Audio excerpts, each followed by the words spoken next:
Саламатсыздарбы? Сыр ичи кандай болгонун мен сиздерге көрсөтөм. Биз Чолпон-Атада болдук. Чолпон-Ата боз териде дагы. Бирок ал жакта киши бул жерден караганда 2 эсе, 3 эсе аз. Бул жерде киши көп экен.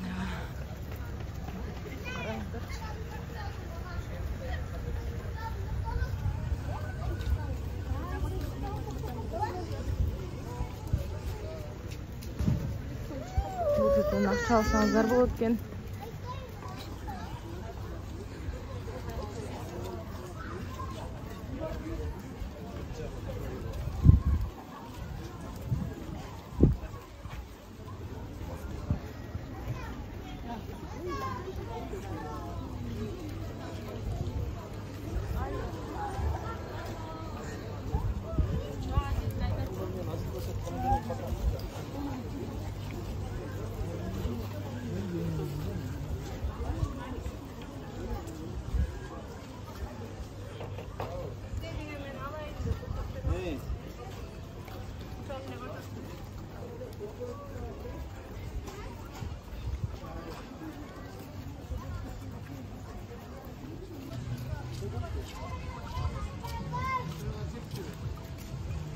Ичине машинада кире, бул жерге пешеход жасап коюп турат.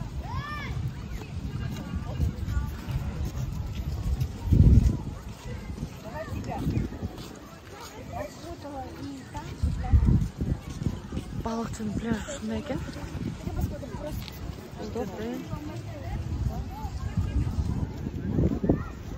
Азыр мен барып ичинде көрсөтөм.